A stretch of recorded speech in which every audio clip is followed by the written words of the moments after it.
Hoje é quarta-feira, dia 18 de agosto de 2021. E o tema que estudaremos, a nossa lição da Escola Sabatina será Cansado demais para fugir. O texto que serve como base para o nosso estudo é 1 Reis, capítulo 19, verso 4, que diz: Ele mesmo, porém, se foi ao deserto, caminho de um dia, e veio e se assentou debaixo de um zimbro e pediu para si a morte e disse: Basta, toma agora, ó Senhor, a minha alma, pois não sou melhor que meus pais. Você está no canal? Eu estudo a lição com o pastor Samuel Camilo.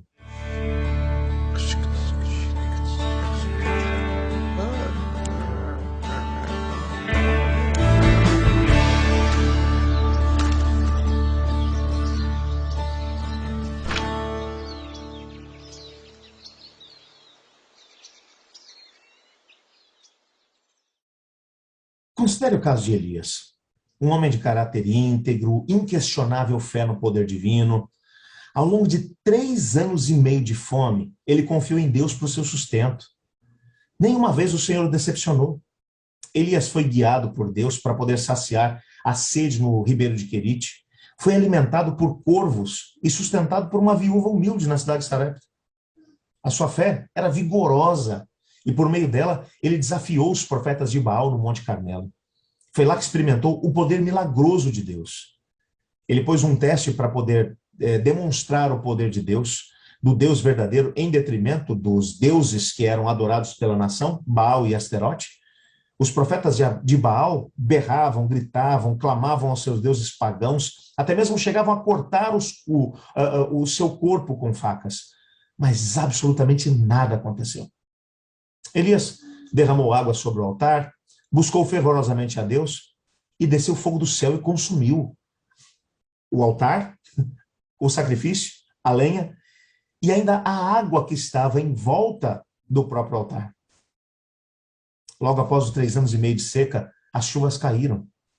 E por ordem divina, Elias participou da matança dos profetas de Baal. Que homem de fé, que coragem, que firmeza! Você pensaria que nada poderia abalar a sua fé. Com certeza. Eu olho para Elias e digo, esse cara, ele é o cara. Mas aconteceu algo que o abalou. E a gente precisa lembrar que não existe ninguém que está imune de ser abalado por uma situação ou por outra. Quando Acabe contou a Jezabel sobre os acontecimentos, ela ameaçou a vida de Elias. Lá em 1 Reis, capítulo 19, versos 1 e 2, o texto diz: Acabe fez saber a Jezabel tudo quanto Elias havia feito, e como maltratara, e como matara todos os profetas à espada. Então Jezabel mandou um mensageiro a Elias para dizer-lhe: façam-me os deuses como lhes aprouver, se amanhã essa hora não fizer eu a tua vida como fizeste a cada um deles. E o corajoso profeta, que havia estado no Monte Carmelo perante os profetas de Baal e Asterote, fugiu rapidamente sob a ameaça de uma rainha, de uma mulher iníqua. Cansado, esgotado, exausto, desejou a própria morte. O texto que nós lemos logo no começo mostra exatamente isso. A oração que ele fez, aquilo foi uma oração. Ele, Senhor, chega, eu estou cansado, não sou melhor do que os meus pais, do que o povo dessa nação, me deixa morrer.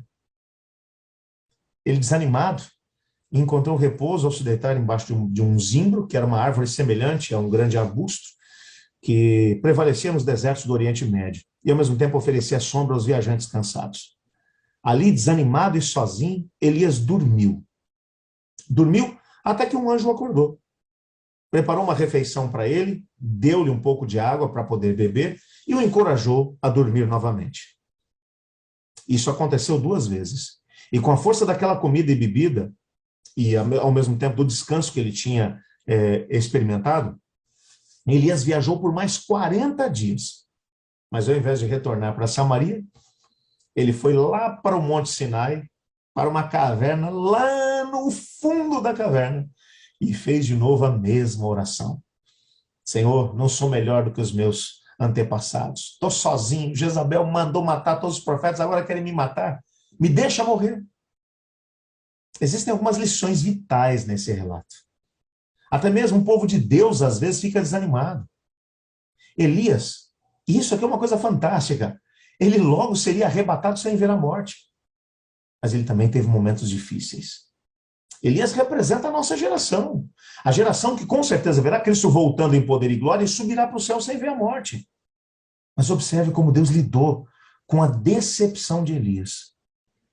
Deus não pregou um sermão para o profeta sobre falta de fé. Não.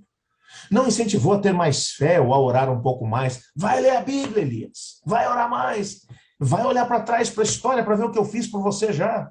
Como você demonstra tão pouca fé? Nada disso aconteceu. Mas carinhoso Deus fez sabe o quê? Deu a Elias uma boa refeição saudável, água refrescante, uma boa noite de descanso e ficou do seu lado em todos os momentos. Às vezes a melhor coisa que nós podemos fazer por um amigo que está desanimado é estar presente, para poder encorajar essa pessoa e, ao mesmo tempo, a ajudar, a cuidar das necessidades dela. Sabe, é extremamente importante que nós não critiquemos quando alguém está doente. Embora a doença possa ser até mesmo o resultado de escolhas inadequadas, principalmente em relação ao estilo de vida.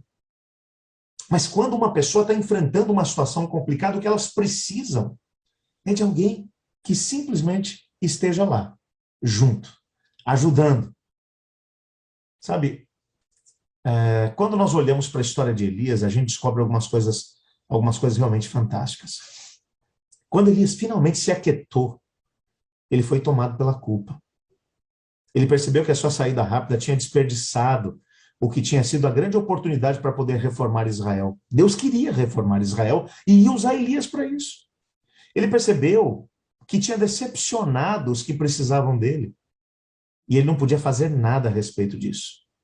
Em uma dolorosa autorreflexão, conhecendo a história de Israel, ele se viu como realmente era.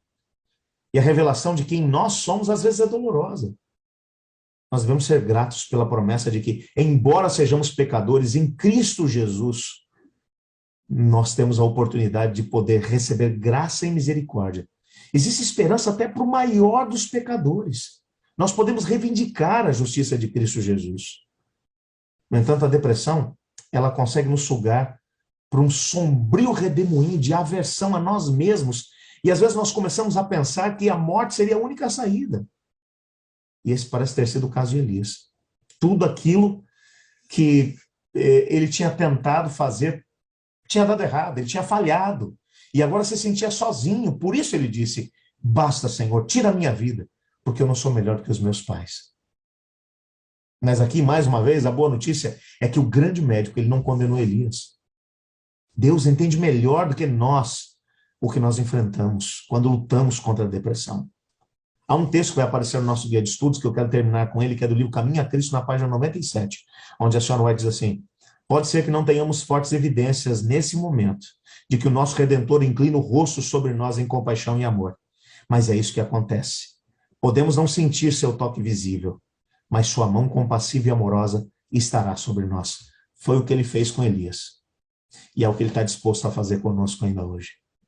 Vamos orar pedindo a Deus para que ele nos ajude a podermos sentir o seu toque amoroso, ou que nós sejamos o toque amoroso de Deus para alguém que esteja enfrentando esse tipo de situação.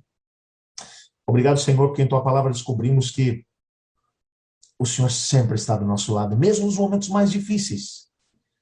Quando Elias só conseguia pensar que a única saída para si era a morte, o Senhor ainda esteve com ele, com paciência, o alimentou, deu-lhe água, ajudou-o a descansar e ao mesmo tempo esteve presente com ele, se fez presente. Obrigado, Pai, porque nós sabemos que o Senhor continua sendo o mesmo Deus. E se por acaso, Pai, agora alguém que está enfrentando a depressão está orando comigo, eu te peço que o Senhor também se manifeste na vida dessa pessoa, como fez no caso de Elias. Pois em nome de Jesus que oramos. Amém. Eu estudo a lição. E você?